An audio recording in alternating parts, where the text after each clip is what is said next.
प्रिय विद्यार्थियों, नमस्कार। Jyotiba Phule group of education में आप सबका स्वागत है। मैं आज आपको विज्ञान कक्षा 10 अध्याय 8 में CNG और LPG के बारे में बताऊंगा। CNG compressed natural gas. हम जानते हैं कि CNG में मेथेन के साथ साथ कुछ अन्य हाइड्रोकार्बन भी होते हैं और कार्बन की प्रतिशत मात्रा कम होने के कारण यह दहन करते समय कार्बन मोनोऑक्साइड और कार्बन डाइऑक्साइड की मात्रा कम बनाता है, जिससे पर्यावरण प्रदूषण कम होता है। CNG हल्की होती है। अगर इसका रिसाव हो जाता है वायुमंडल में तो ये हल्की होने के कारण ऊपर उठ जाती है और दुर्घटना होने की संभावना कम हो जाती है। CNG को प्राप्त कैसे करते हैं? कंप्रेस्ड नेचुरल गैस, संपीड़ित प्राकृतिक गैस, पृथ्वी की गहराई में जब पेट्रोलियम पदार्थों का खनन कार्य किया जाता है तो पेट्रोलियम से ऊपर परत के रूप में ये प्राकृतिक गैस पाई जाती है। इस प्राकृतिक गैस को बाहर निकाल करके उच्च तापमान पर इसे संपीड़ित कर दिया जाता है, कंप्रेस्ड कर दिया जाता है। इसीलिए इसका नाम कंप्रेस्ड नेचुरल गैस या संपीड़ित प्राकृतिक गैस रखा गया है। अब मैं पहले आपको CNG के बारे में लिखवाता हूँ। लिखेंगे CNG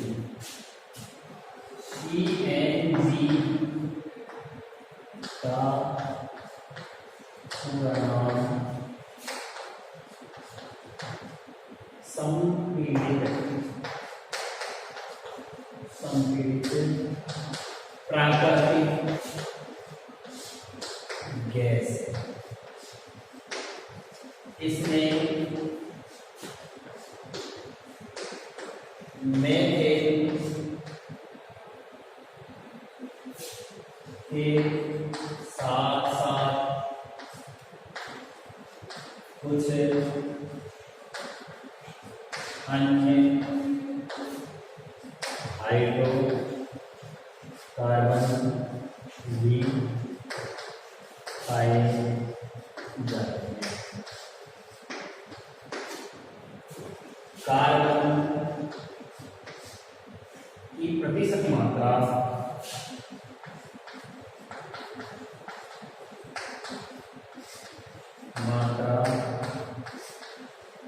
कम होने के कारण CNG से CO कार्बन मोनोऑक्साइड व CO2 की मात्रा कम बनती है, जिससे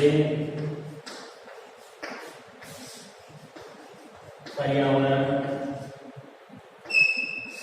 प्रदूषण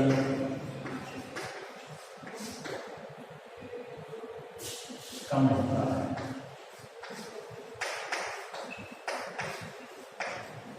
जिससे पर्यावरण प्रदूषण कम होता है। CNG का अगर रिसाव हो जाता है, मैं आपको बता चुका हूँ कि ये हल्की होने के कारण वायुमंडल में विलीन हो जाती है और दुर्घटना की संभावना कम। ये संपीड़ित प्राकृतिक गैस का यदि रिसाव हो जाता है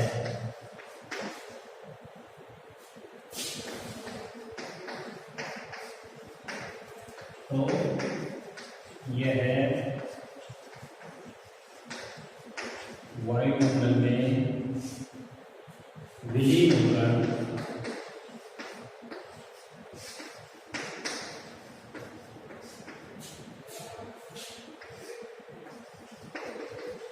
हल्की होने के कारण क्यों विलीन हो जाती है? हल्की होने के कारण विलीन हो जाती है। वायुमंडल में विलीन होकर दुर्घटना की संभावना कम कर देती है।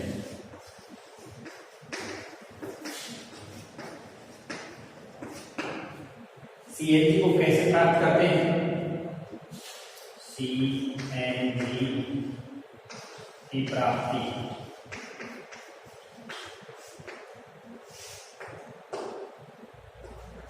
क्या करते हैं? पृथ्वी की गहराई में पेट्रोलियम पदार्थों के ऊपर पृथ्वी की गहराई में जब ड्रिल किया जाता है, पृथ्वी की गहराई में जब ड्रिल किया जाता है, पृथ्वी की गहराई में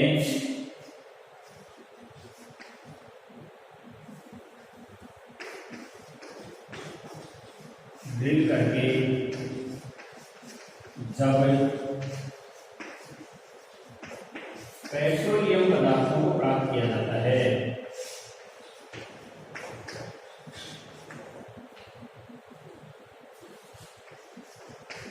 प्राप्त करते हैं, तो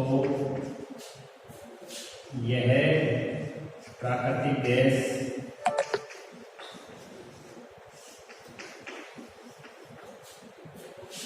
उन पेट्रोलियम पदार्थ के ऊपर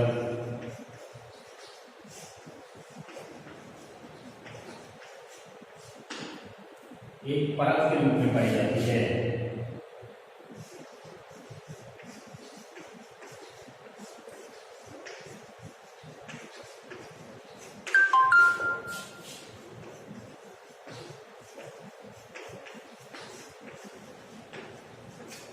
परत के रूप में ये पाई जाती है, प्राकृतिक गैस परत के रूप में जब पाई जाती है। जब पेट्रोलियम का खनन करते हैं तो ये गैस बाहर निकल करके आती है, जिसे उच्च ताप पर संपीड़ित कर लिया जाता है, इसलिए इसका नाम संपीड़ित प्राकृतिक गैस है। इसे बाहर निकालकर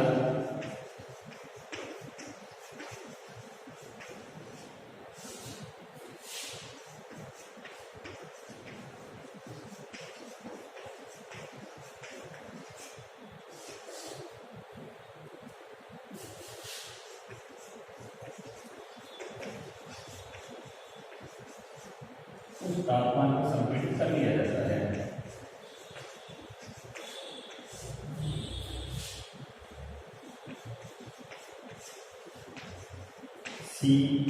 CNG गैस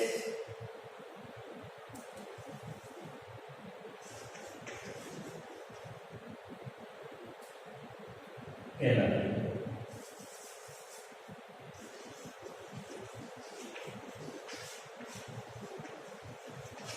ये आपके सामने सीएनजी की प्राप्ति। दोबारा एक बार देख लें। पूरा नाम संपीड़ित प्राकृतिक गैस। मैथेन के साथ कुछ अन्य हाइड्रोकार्बन होते हैं। प्रतिशत मात्रा कार्बन की कम होती है, इसलिए जलने पर CO2 और CO की मात्रा कम हो जाती है, पर्यावरण प्रदूषण कम होता है। संपीड़ित प्राकृतिक गैस का यदि रिसाव हो जाता है तो हल्की होने के कारण वायुमंडल में विलीन हो जाती है, दुर्घटना होने के चांस खत्म हो जाते हैं। सीएनजी की प्राप्ति पृथ्वी की गहराई में ड्रिल करके जो पेट्रोलियम पदार्थों को प्राप्त करते हैं, ये प्राकृतिक गैस उन पेट्रोलियम पदार्थों के ऊपर एक परत के रूप में पाई जाती है, इसको बाहर निकाल लिया जाता है और उस तापमान पर इसको संपीड़ित कर देते हैं। ये सीएनजी कहलाती है। अब आप देखेंगे एलपीजी, लिक्विड पेट्रोलियम गैस, द्रवित पेट्रोलियम गैस। ये क्या है? द्रवित पेट्रोलियम गैस के बारे में सीएनजी और एलपीजी दोनों भिन्न होते हैं।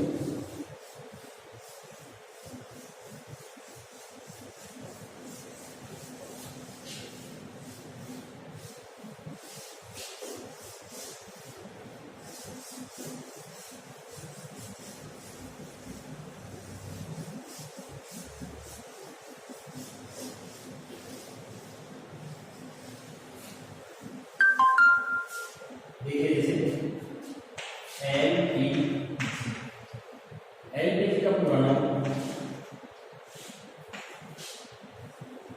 एलपीजी का पूरा नाम द्रवित पेट्रोलियम गैस है। इसमें भी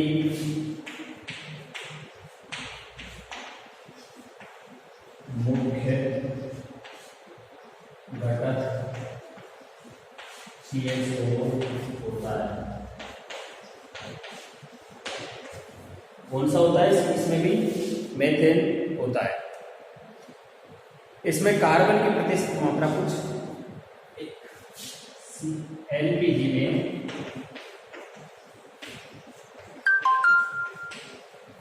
कार्बन की प्रतिशत मात्रा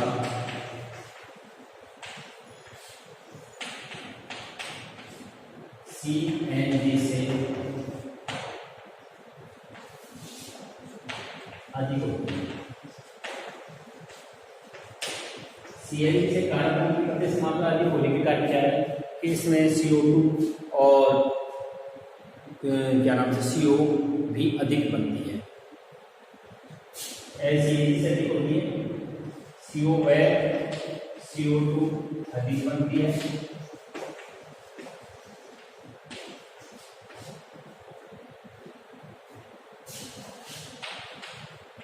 भारी होने के कारण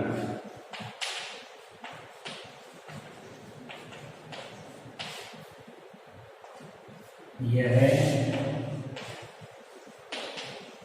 भूमि के पास ही रिसाव होने पर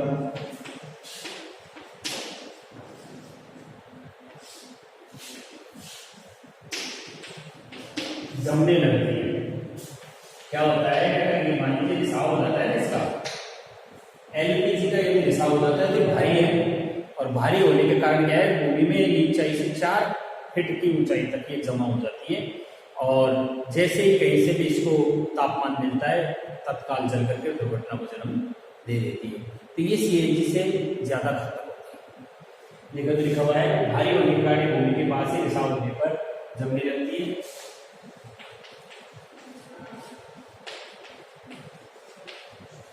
दुर्घटना की संभावना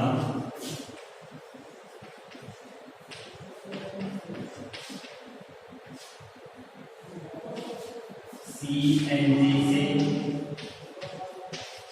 ज्यादा होती है।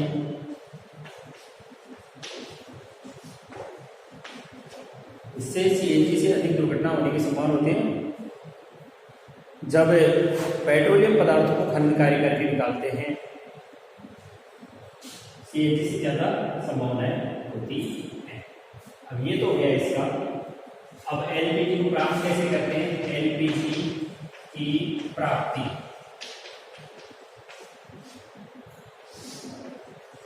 जब पेट्रोलियम पदार्थों को खनन कार्य करके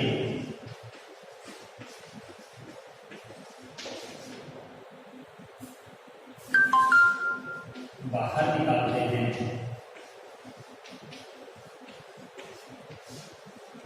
और उसका और पेट्रोलियम पदार्थ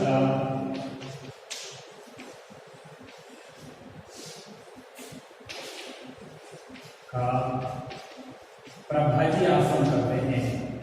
प्रभाजी आसवन करते हैं।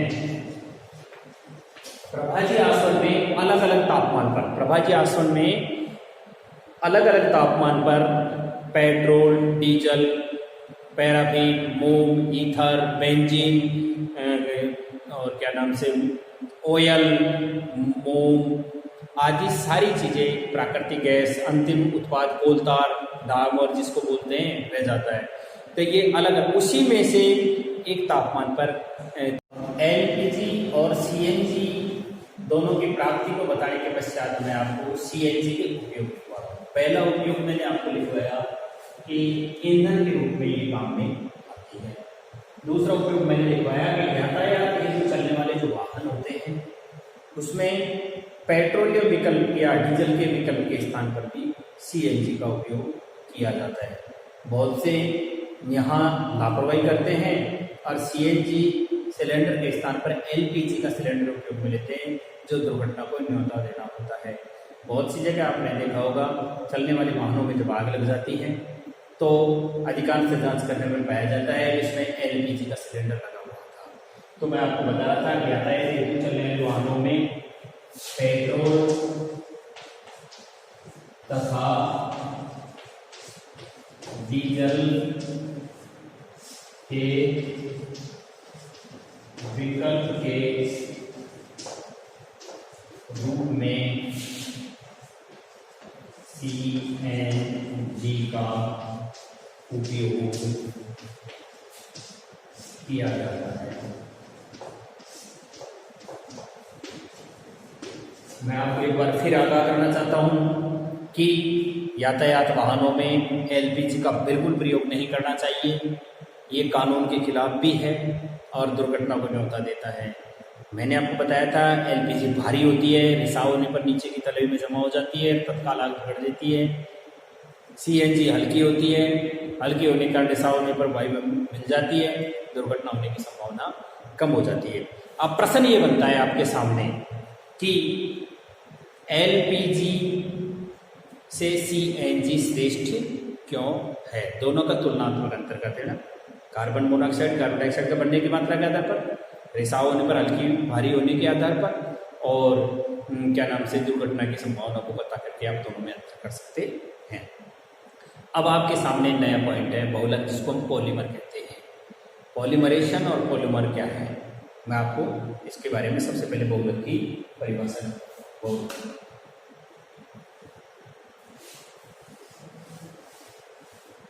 यहाँ हमारा टॉपिक चेंज हो गया प्रकरण।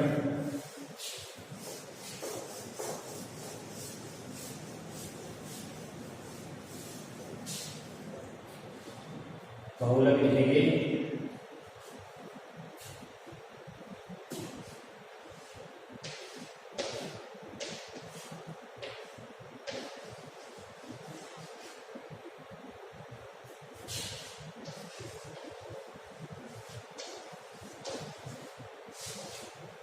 POLYMER polymer. पॉलीमर बोलिए जब छोटे छोटे सरलतम अणु आपस में मिलकर जब छोटे छोटे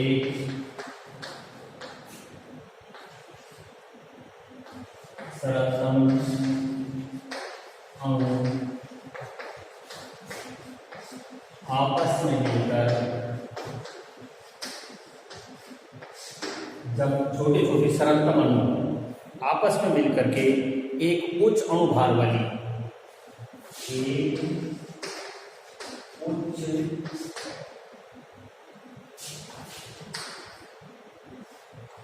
अणुभार वाली, कैसे अणुभार वाली? एक उच्च अणुभार वाली लंबी श्रृंखला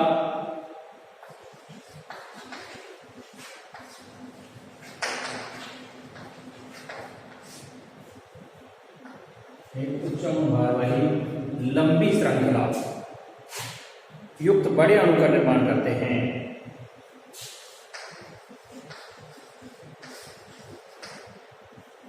बड़े अणु का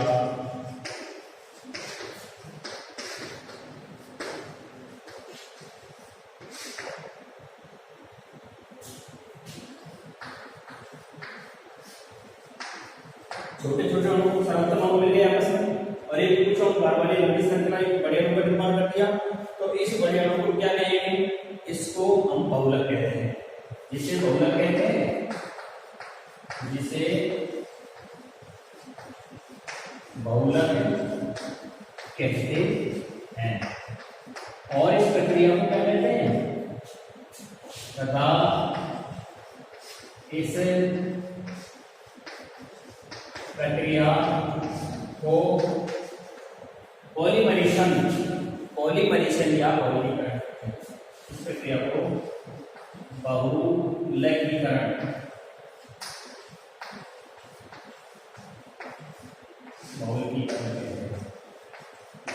बहुलक और बहुलकीकरण, यानी छोटे छोटे मिल जाते हैं ना आपस में, और छोटे छोटे अणुओं को क्या कहते हैं? मोनोमर कहते हैं। छोटे छोटे अणुओं को क्या नाम से जाना जाता है? बहुलीकरण कहते हैं। छोटे छोटे अणुओं को एकलक या मोनोमर कहते हैं। जुड़ने वाले इन छोटे छोटे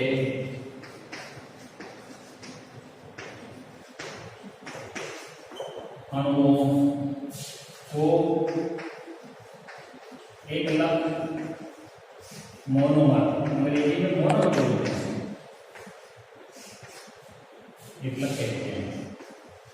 यानी छोटे छोटे एकलक आपस में मिलते हैं तो पॉलीमर का निर्माण होता है। इस प्रक्रिया को पॉलीमरेशन कहते हैं। ये दो प्रकार के होते हैं। पॉलीमर बहुलक कितने प्रकार के होते हैं? बहुलक दो प्रकार के हैं। बहुलक के प्रकार,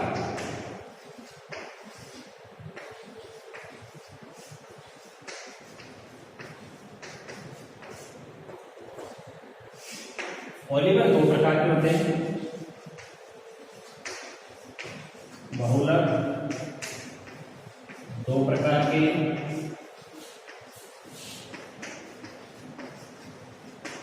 होते हैं। नंबर एक, इसको हम कहते हैं प्राकृतिक बहुलक, इसे क्या कहते हैं? Natural polymer.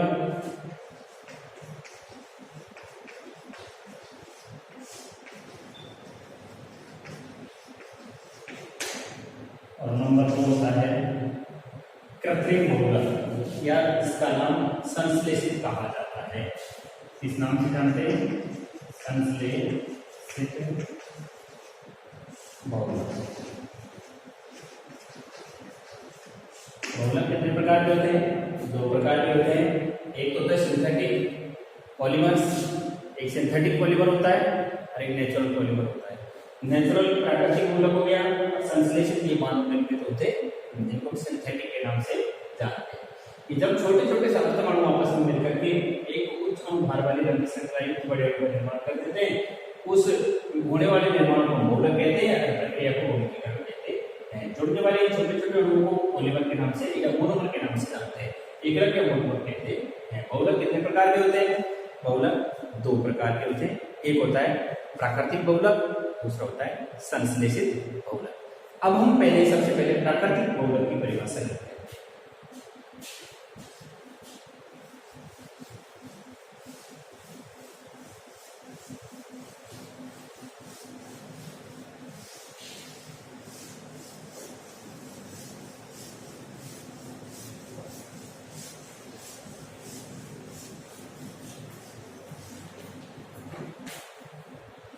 प्राकृतिक बहुलक,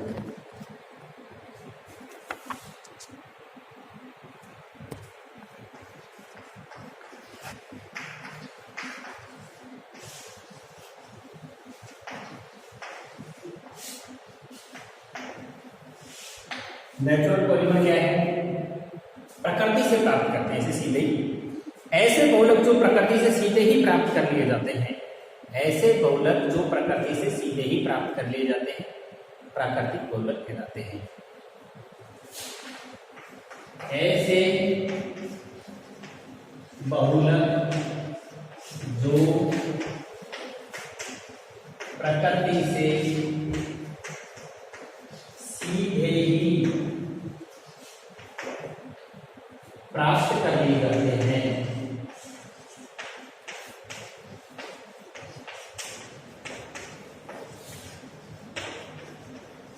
नेचुरल पॉलीमर कहलाते हैं।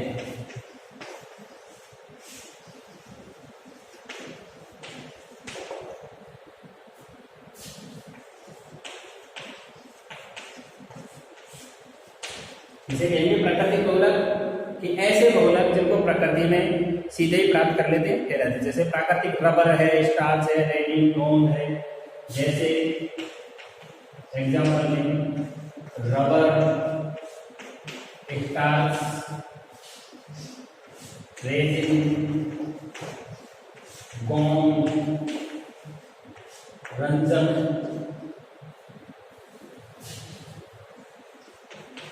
ये सारी की सारी चीजें कैसी चीजें हैं? ये सारी की सारी चीजें प्राकृतिक बहुलक के नाम से जानी जाती है। अब आपको मैं प्राकृतिक रबर के बारे में लिख देता हूँ एक बार। सेल्यूलोज है, स्टार्च है, मंड है, ये सब क्या है? प्राकृतिक बहुलकी होते हैं। प्राकृतिक रबर के बारे में लिखते हैं। प्राकृतिक रबर,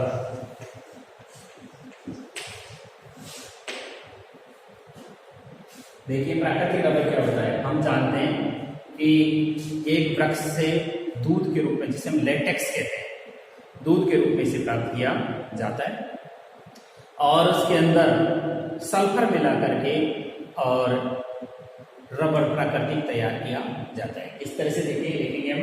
यह एक वृक्ष से द्रव के रूप में प्राप्त होता है। यह है एक वृक्ष से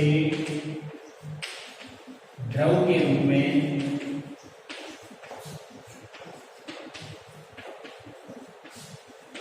होता है। इसे रबर क्षीर या लेटेक्स कहते हैं। इस नाम से जानते हैं, जिसे रबर क्षीर, जिसे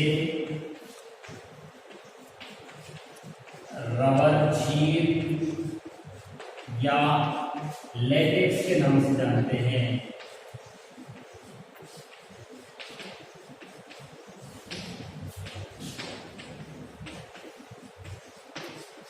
रबर क्षीर या किसके रूप में प्राप्त करते हैं?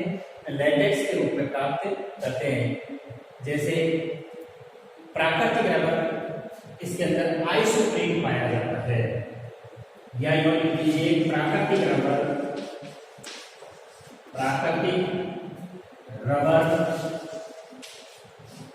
आइसोप्रीन का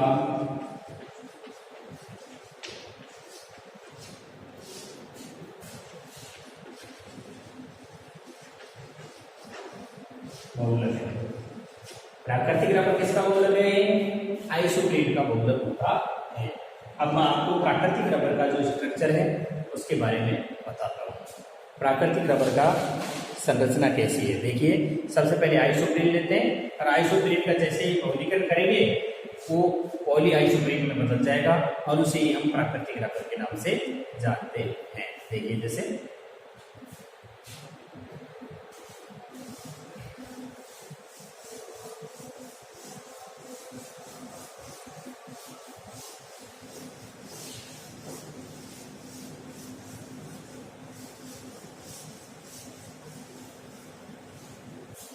हम एन अणु लेते हैं, इसमें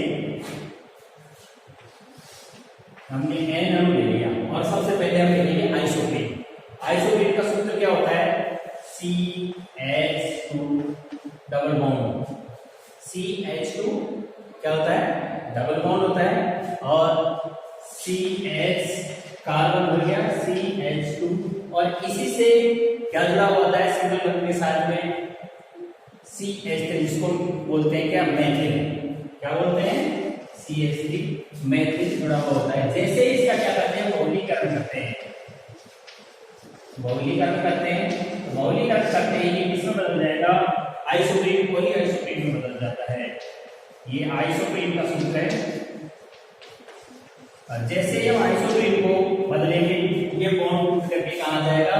यहाँ आ जाएगा। इसको एमाइड बॉन्ड कहते हैं। ये एमाइड बॉन्ड टूट करके कहाँ चला जाएगा?